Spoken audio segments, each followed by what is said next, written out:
Hey friends, it's your boy SVH coming at you with today's bowl of Saki by Hazrat and Inayat for August 24th. Put your trust in God for support and see His hidden hand working through all sources. So, yeah, I mean, this is a lot to deal with faith, right? You put your trust in God for support and see His hidden hand working through all sources. And a lot of people, say, "How do you believe in God?" or "Why do you believe in God when you can't see God?" And but this is it: the hidden hand working through all sources. There has to be some creative force in the universe that allows things to happen or creates things and manifests things into reality. So you have to trust in that hidden hand, the unseen hand of God, and put your trust in that for support.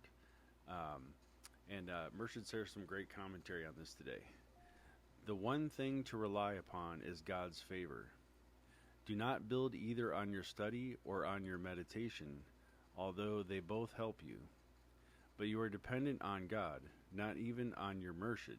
Murshid is the Persian word for teacher or guide. Seek Him, trust Him. In Him lies your life's purpose, and in Him is hidden the rest of your soul.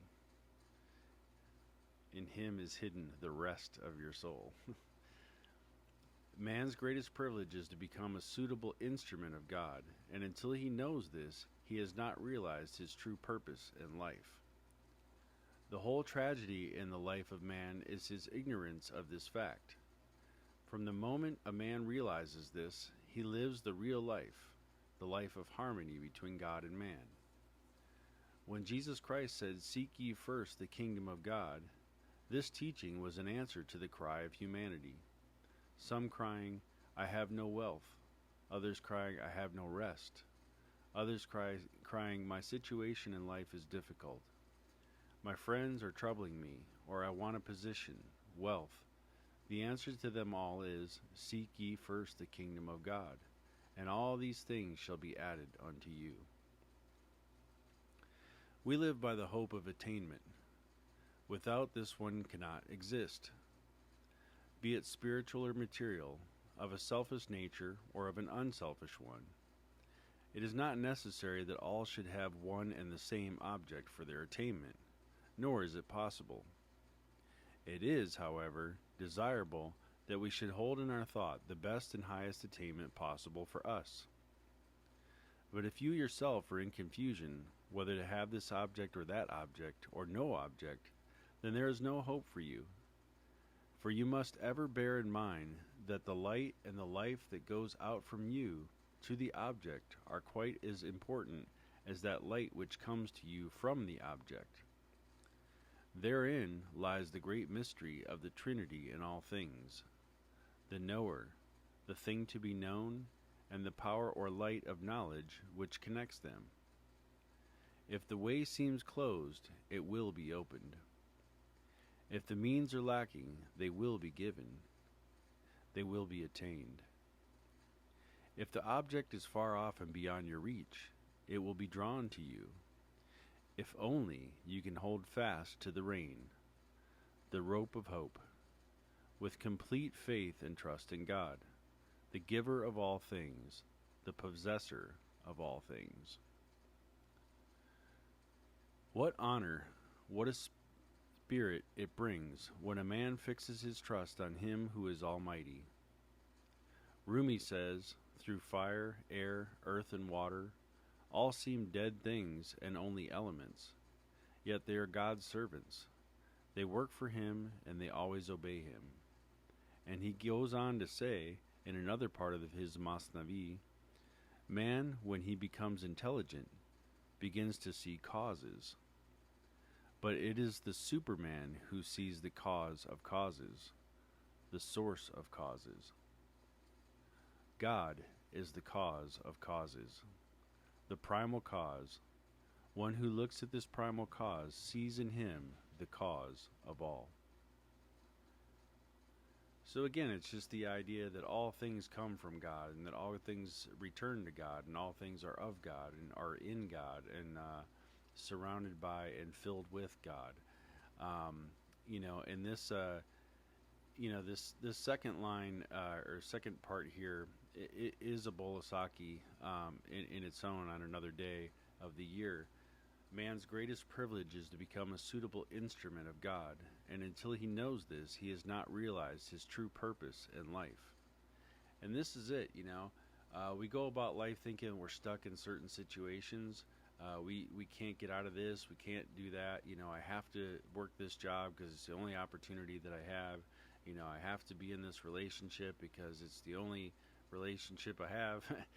All these types of things that we get trapped in sometimes. And your greatest privilege is to be a suitable instrument of God, and to know and to know this is to realize your purpose, to realize that you are unique and that you have your own capability of resonance, and that you have your own note to resonate within the symphony of the universe. And I speak about this often, that we each have our own individual note within the symphony of the universe. And, that phrase alone is what drew me to the Sufi path. When I first read that phrase, it really struck me. The fact that we all have our own individual note in the symphony of oneness. And what is that note? Is it sharp? Is it flat? Is it in tune? So our greatest privilege is to be a suitable instrument. So when you see yourself as an instrument, you want to be open, and you want to be pure, and you want to be tuned properly, and you want to be you want to take good care of the body of your instrument and things like that. So putting your trust in God for support and seeing his hidden hand working through all things is a way to really truly become that instrument. You become an instrument in the hand of the great luthier. A luthier is one who builds and makes guitars or repairs guitars, things like that, stringed instruments. And so, this is a great way to live your life, is to lay yourself down and put yourself aside and just be an instrument in the hands of the great musician, right? And I recently released. I've been releasing a new song every 10 days starting this month, and I recently released a song called "Darkness, My Candle."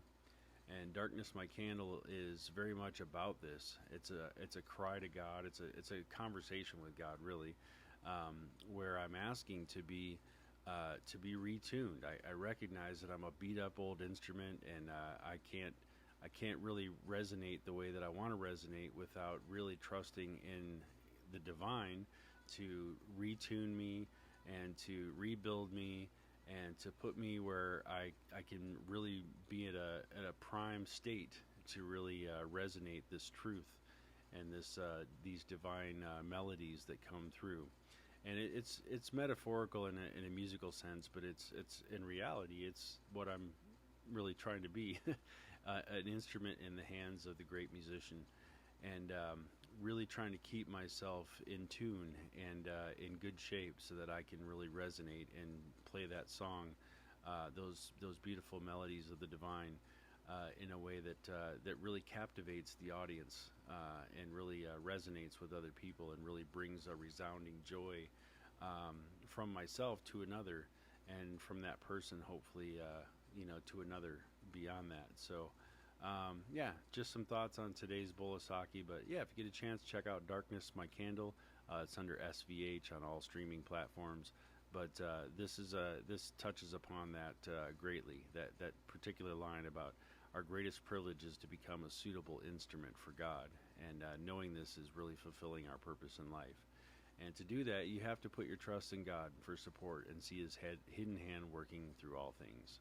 So there you have it, my friends. There's today's bowl of sake, and I will be back again tomorrow with another. Be blessed.